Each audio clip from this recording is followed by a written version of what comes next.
Hello दोस्तों। आज हम लोग बात करेंगे महाभारत में कर्ण की मृत्यु कैसे हुई, उनके साथ क्या क्या छल हुए और वो अर्जुन से बड़े धनुर्धर और योद्धा कैसे थे। तो महाभारत के युद्ध से पहले स्वयं श्री कृष्ण जी ने अर्जुन को ये बताया कि आपको ये ज्ञात होना ज़रूरी है कि कर्ण आपसे भी बड़े धनुर्धर हैं और आपसे भी बड़े योद्धा हैं, और अगर तीनों लोगों की शक्ति भी मिल जाए तो भी कर्ण को ख़त्म नहीं कर सकती है। तो सबसे पहला रीज़न ये था कि उनके पास कवच कुंडल था, जो कि उन्हें सूर्य भगवान ने दिया था। एंड उनको ये वरदान था कि जब तक ये कवच कुंडल उनके शरीर पे रहेगा तब तक कोई भी शक्ति उन्हें खत्म नहीं कर पाएगी, यहाँ तक कि यमराज भी उन्हें नहीं मार सकते थे। तो अगले दिन युद्ध में जब कर्ण और अर्जुन के बीच युद्ध हो रहा था, तो कर्ण का तीर जब अर्जुन के रथ पे लगता था तो वो रथ थोड़ा सा पीछे चला जाता था, और कृष्ण भगवान उसी बात पे बोलते थे, उनकी तारीफ करते थे कि कितने अच्छे धनुर्धर है वो। तो अब अर्जुन का तीर जब उनके रथ पे लगा तब उनका रथ, कर्ण का रथ बहुत पीछे चला जा रहा था। तब भी कृष्ण भगवान कर्ण की ही तारीफ कर रहे थे।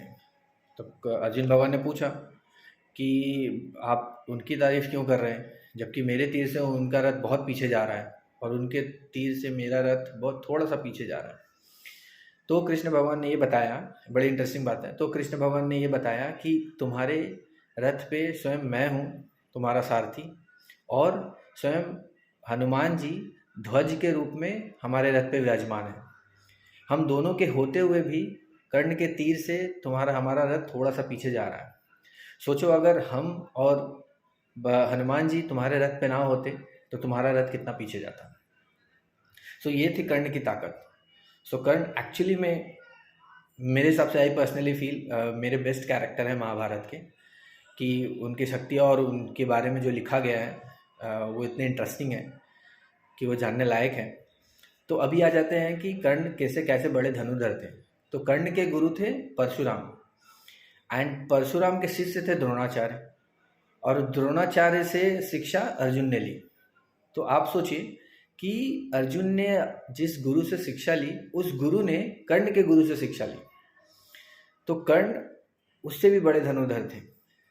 लेकिन इसमें एक इंटरेस्टिंग बात ये है कि परशुराम, कर्ण ने धोखे से परशुराम के वो शिष्य बने थे। वो ब्राह्मण को ही सिर्फ सिखाते थे, बट उन्हें एक्चुअली में उनका स्टूडेंट होना था, इसलिए उन्होंने उनसे झूठ बोल करके उनका शिष्य बन गए थे। आगे हम लोग इसके ऊपर बात करेंगे।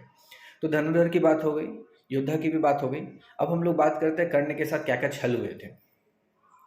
कि जानने की ये बात है कि कर्ण इतना शक्तिशाली था कि उसे खत्म करने के लिए उनके साथ कितने छल किए गए, आइए जानते हैं।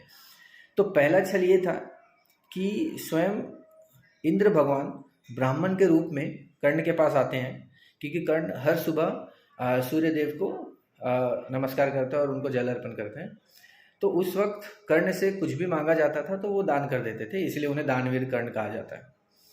तो इंद्र भगवान उसी वक्त ब्राह्मण के भेष में उनके पास आते हैं और उनसे उनका कवच कुंडल मांग लेते हैं।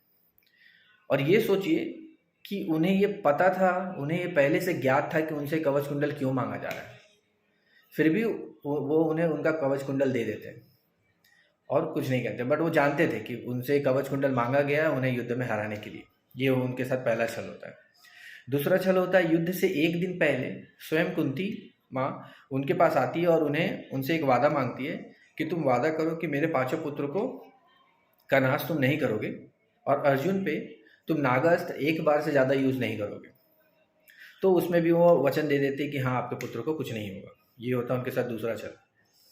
तीसरा छल ये होता है कि परशुराम, जो उनके गुरु थे, उन्होंने उनको श्राप दिया कि जब भी तुम्हें ब्रह्मास्त्र की ज़रूरत होगी तुम उस टाइम पे ही अपने धनुर्धर की विद्या भूल जाओगे। ब्रह्मास्त्र कैसे यूज़ करते हो वो भूल जाओगे। ये श्राप उन्होंने क्यों दिया? जैसा मैंने बताया, वो ब्राह्मण नहीं थे, फिर भी वो उनके शिष्य बने। ये बात परशुराम को पता चल गई थी और वो बहुत नाराज़ हुए थे। इसी बात पे उन्होंने उनको श्राप दिया। फिर चौथा आता है एक ब्राह्मण, आम आदमी।